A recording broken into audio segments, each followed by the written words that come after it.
मेरी बात सुने, हु इज ट्रम्प टू, हम ट्रम्प को क्या समझते हैं, ट्रम्प क्या है जी?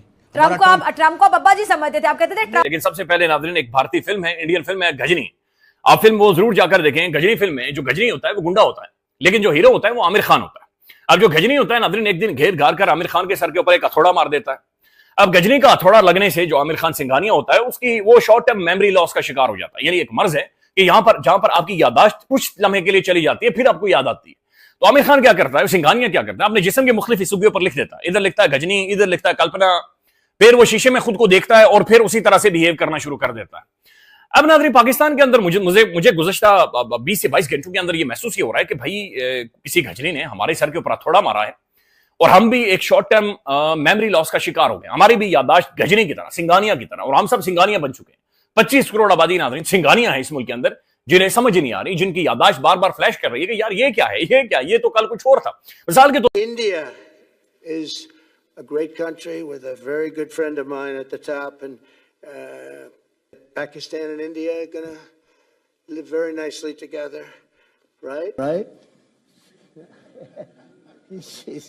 That's not a very, they are. Salute you. मिस्र के ऐतिहासिक शहर शर्मल शेख में पाकिस्तान के प्रधानमंत्री शहबाज शरीफ के साथ ऐसी हरकत हुई कि पूरा पाकिस्तान डूब के मर गया। डोनाल्ड ट्रंप ने शहबाज शरीफ को अपनी तरफ खींचा, उनका मजाक उड़ाया। घबराए शहबाज शरीफ ने ट्रंप को सैल्यूट भी किया।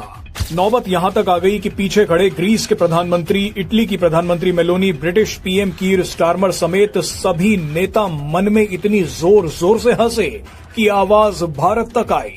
ये सब कुछ देखकर पीएम मोदी भी खूब हंस रहे होंगे।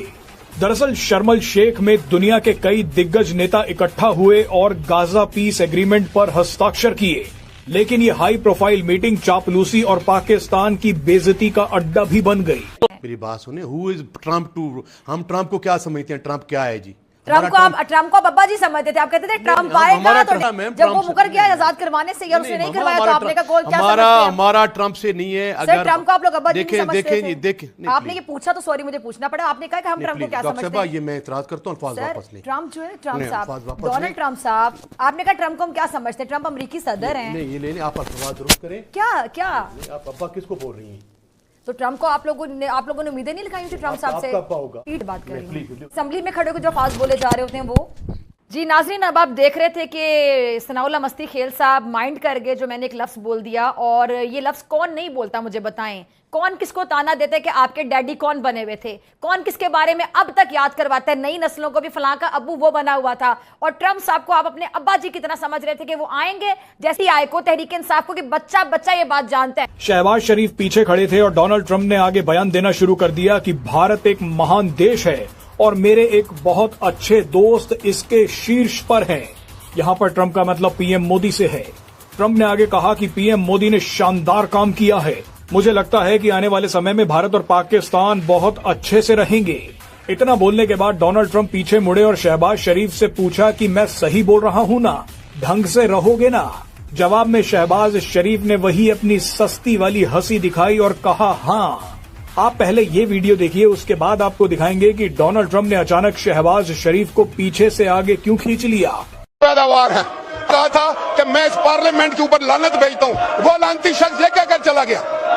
इस ये है इनकी तौकीर पार्लियामेंट। ये पाकिस्तान को भी धोखा दे रहे हैं, ये इस पार्लियामान को भी धोखा दे रहे हैं, ये सियासत की नफी कर रहे हैं। इनके रवैये देखें, ये तो इस काबिल भी नहीं है कि इनको पार्लियामेंट में रहने की गुंजाइश दी जाए, इजाजत दी जाए। मैं पूरी जिम्मेदारी से कहता हूँ, ये कंप्रोमाइज लोग हैं, ये वहां जाकर कोई और बात करते हैं, एस्टैब्लिशमेंट के साथ और बात करते हैं, हमारे साथ और बात करते हैं, और यहाँ खड़े होकर और बात करते हैं। ये पाकिस्तान और इस पार्लियामेंट के ऊपर बदनमा धब्बा है।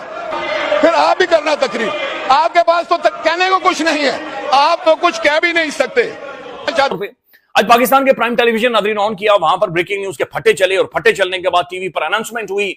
नाज़रीन इकराम, आपको बराह रास्त कार्रवाई दिखाते हैं असेंबली की। नाज़रीन इकराम तैयार हो जाए, ये देखेंगे। लेकिन आंखें नाज़रीन फटी की फटी रह गई जब पाकिस्तान का प्राइम टेलीविजन इजरायली असेंबली की लाइव कार्रवाई दिखा रहा था। वहां पर हमारे जो माई बाप हैं, ट्रंप साहब खड़े थे और सामने नेतन्याहू साहब बैठे हुए थे। उनकी लाइव कार्रवाई, लाइव प्रोसीडिंग्स, ट्रंप की लाइव तकरीर पाकिस्तान का नेशनल प्राइम टेलीविजन नाज़रीन दिखा रहा था। हसन निसार साहब, ये जिसे तारीखी अमन दस्तावेज कहा जा रहा है, क्या वाकई हकीकत में ये अमन लाएगी या एक आर्जी जंग बंदी आर्जी वादा साबित होगी? तूने क्यों मेरी हर एक बात को सच जाना था? वाह वाह, तुमने बहलाना था और मैंने बहल जाना था। क्या बात। जितनी थोड़ी सी मैंने इंसानी तारीख या रिकॉर्डेड हिस्ट्री जितनी भी है, थोड़ी बहुत जो पढ़ी है, उसमें ताकत और कमजोरी की कहानी में नए बाब नहीं हुआ करते। नए बाब सिर्फ ताकत रकम करती है, उसके मुख्तलिफ तरीके होते हैं। बाकी नया बाब जो आपने हल्का सा उसमें इशारा दिया है, ज़रूरियात, तवक्कुआत, महदूदात, तकल्लुफ़ात, रसूमात, उनका एक सानवी सा रोल अपनी जगह पे होता है। ख़त्म, इससे ज़्यादा कुछ भी नहीं है। मैं नहीं, कुछ भी एक्सपेक्ट नहीं करता। ये बिल्कुल एक हवाला हमारे दोस्तों में से किसी ने दिया, मेरे जहन से निकल गया है कि ग्लोबल ओपिनियन ये वो वगैरह, तो वो चाहेंगे वो उनको मिलेगा। सिंपल सी बात। कौन चाहेंगे? ताकतवर? ये जाने दो, एहतजाज वगैरह की तैयारी करो, मजम्मत वगैरह ये वो। एडवाइजर के दिमाग को जिसने मोदी जी को यह राय दी कि इजिप्ट शर्म अल शेख जो पीस का ड्रामा होने जा रहा है उसमें आप ना जाइए, फजियत होगी। और वहां पर साथियों जो सीन देखने को मिले हैं, वाकई मोदी जी अगर जाते तो बहुत गलत मैसेज जाता और विपक्ष को और इस देश में रहने वाले कम से कम 50-60 करोड़ आदमियों को जो इस देश की फजियत होती देखना चाहते हैं, उनको बहुत बड़ा एक हथियार मिल जाता इस देश और नरेंद्र मोदी के खिलाफ कार्रवाई करने के लिए। वाकई साथियों ऐसा सीन था, एक प्रिंसिपल एनुअल डे पर भाषण दे रहा है और पीछे सारे टीचर्स हाथ बांधे खड़े हुए हैं।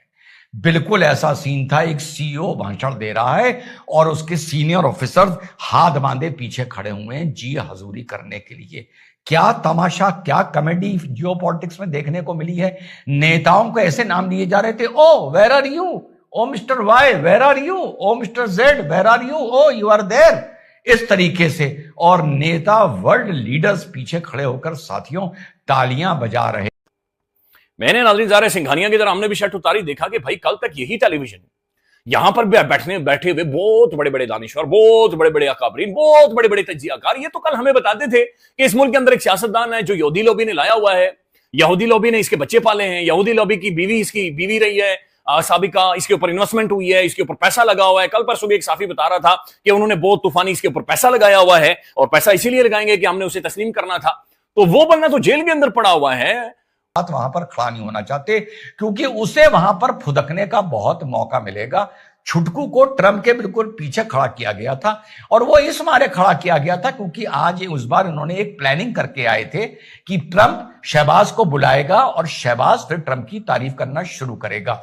हिंदुस्तान पाकिस्तान जैसे मुद्दे को लेकर जियोपॉलिटिक्स वर्ल्ड लेवल की किस तरीके से मजाक कर रही है, इस पाकिस्तान के चलते और दूसरे जोकर के चलते जो अटलांटिक के पार बैठा हुआ है। देखिए हिंदुस्तान पाकिस्तान के संबंधों को लेकर किस रिस्मेंट से याद आया, ये अजीब सी पीस डील हुई है जहां पर हमास का भी कोई आदमी नहीं था और नेतन्याहू भी नहीं था। नेतन्याहू जी के जाना तय था, सीसी ने, इजिप्ट के प्रेसिडेंट ने उनको फोन करके इनवाइट किया।